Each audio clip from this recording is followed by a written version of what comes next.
Meus amigos, investir em um imóvel ou no mercado financeiro? Investir em um imóvel físico para você morar, alugar, investir ou desenvolver alguma atividade ou colocar seu dinheiro no mercado financeiro? Essa é uma dúvida que fica por aí e muita gente da área de finanças adora postar sobre isso. Inclusive, adora postar sobre isso falando mal dos imóveis. O pessoal adora fundo imobiliário, né? Adora investimento financeiro. Vamos ver o que vale a pena ou não. Vou dar minha opinião para você a respeito de investimento financeiro ou investimento em imóveis. Eu sou Kleber Miranda e você está no meu canal de educação financeira. Veja aqui, ó, essa matéria que saiu lá no Infomoney.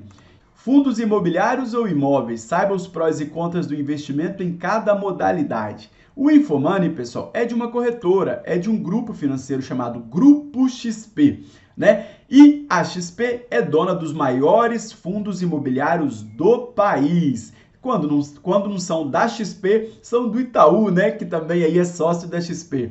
É bom falar isso, que o pessoal da XP não gosta que a gente fala que o Itaú é sócio deles, e então fica bem claro aí que o Itaú é sócio da XP e não é um sócio pequeno, não.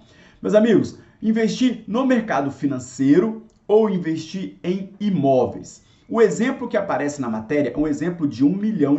Então eles já jogam o investimento lá para cima, que aí a conta vai favorecer muito o investimento financeiro, beleza? Mas vamos lá. Você que me acompanha sabe que eu sou investidor, tanto do mercado financeiro quanto do setor imobiliário. E eu gosto de imóveis, ó, pequenos, imóveis pequenininhos de aluguel, em que eu consigo, com relativamente pouco dinheiro, diversificar o investimento imobiliário.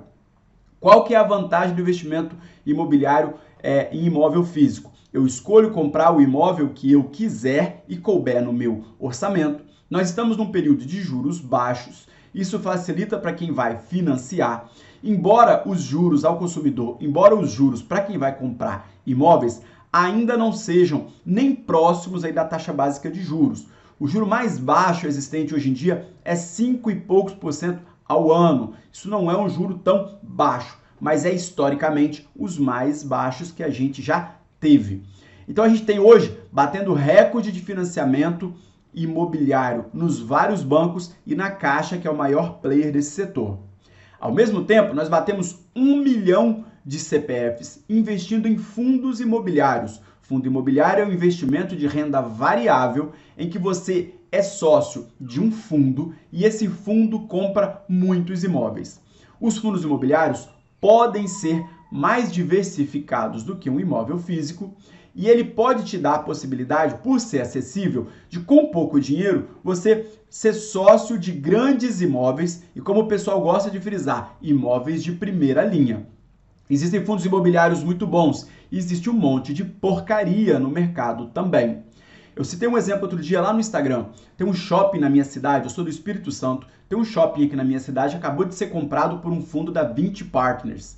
Aí você que é sócio do fundo 20 Partners, vai ser sócio de um shopping em decadência, um shopping de vizinhança que os lojistas estão, ó, saindo fora dele, porque ele ficou pequeno, ele tem estacionamento caro, ele não tem muitas atrações. E aí você, que é sócio do fundo imobiliário, acha que o fundo fez uma maravilha comprando por cerca de 160 milhões de reais o shopping. Comprou de um grande grupo, de uma construtora muito grande, um grupo empresarial gigante que tem por aqui. Mas eu questiono a transparência dos negócios dos fundos imobiliários, ok? Além disso, qual é o yield, qual é o retorno que um fundo imobiliário dá para você? A minha experiência com imóveis pequenos, investindo em imóveis pequenos, pessoal. Lembrando que o imóvel que eu consigo comprar ou construir pequeno aqui na minha região não é o mesmo que vai se conseguir em Brasília, no Rio e em São Paulo, capital especialmente. Se eu conseguir construir um imóvel em região mais periférica com 20, 30, 40 mil reais ou comprar um pronto por 50, 60, 70 mil, essa não é a realidade, por exemplo, de São Paulo, capital, não é do DF e não é do Rio. ok? As capitais são mais caras. Sempre fazendo esse adendo para não aparecer desavisado por aqui, falando que, um kitnet perto da Faria Lima é R$1 milhão, né? Todo mundo já viu a piada do morador de Brasília que ganhou na Mega Sena. Quanto você ganhou? Ganhei 1 milhão. O que você vai fazer? Vou comprar um kitnet. E o que você vai fazer com o resto? O resto eu financio pela Caixa, né? A gente sabe que imóveis são muito caros em algumas regiões do Brasil.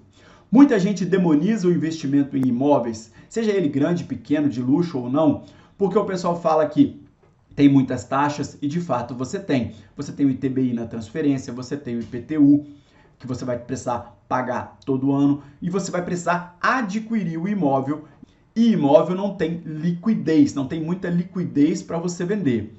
E aí, afirmo para você também, dentro do investimento em imóveis existem inúmeras categorias de investimento. Eu estou me focando aqui nesse vídeo no investimento em imóveis pequenos residenciais para aluguel. Se você tem um imóvel pequeno de aluguel e aluga esse imóvel, isso é uma vaca leiteira. Isso é mais renda passiva do que um fundo imobiliário. Ué, Kleber, por quê? Fundo imobiliário é renda variável. Ficam te passando o tempo todo que você gostaria de ficar rico com fundos imobiliários? Você vê o pessoal falando assim na internet. Mas veja bem, como é que eu vou considerar renda passiva um negócio que tem marcação a mercado? Vai olhar, vou colocar aqui na tela para você a variação do IFIX no ano de 2020. No ano de 2020, ou posso até colocar nos últimos 12 meses para você ver. Era um índice que não tinha liquidez. Hoje em dia, alguns fundos imobiliários, nós devemos ter 10, 20 fundos imobiliários que têm grande liquidez e que movimentam mais de 100 milhões de reais por dia no pregão da Bolsa de Valores. Mas é renda variável, varia muito. Então não dá para você considerar isso como renda passiva.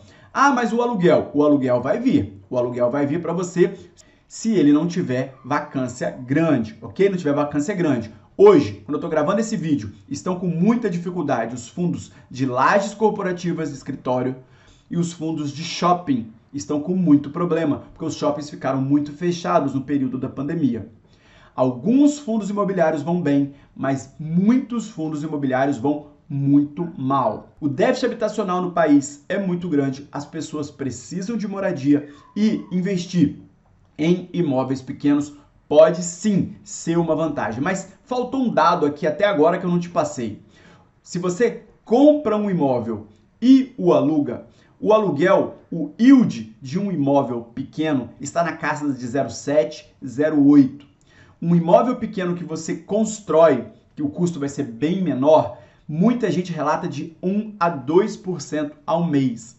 Você pode concordar, você pode discordar. É a realidade que eu vivo diariamente, tendo imóvel pequeno alugado, recebendo o aluguel religiosamente em dia, e o yield que eu consigo é de 0,6 a 0,8 hoje, porque os que eu tenho eu comprei, eu não construí. Tenho uma preguiça danada com fundos imobiliários. Mesmo assim, eu invisto em fundos imobiliários, eu estudo o setor de fundos imobiliários, eu acompanho o setor de fundos imobiliários, mas com uma parcela pequena do meu capital, diversificando e buscando aprender cada vez mais. Por enquanto, eu ainda tenho uma preguiça enorme e sempre deixo isso muito claro aqui. Existem grandes gestoras de fundos imobiliários, existem grandes gestores de fundos imobiliários, empresas admiráveis que cuidam de fundos imobiliários. E esse setor vai amadurecendo bastante no Brasil. E você, já investe em fundos imobiliários? Já investe em imóvel de aluguel? O que você prefere? Se você tivesse 50 mil reais, o que você faria? Você buscaria comprar um imóvel pequeno para alugar por 500, 550 reais líquidos por mês? Ou você colocaria no mercado financeiro?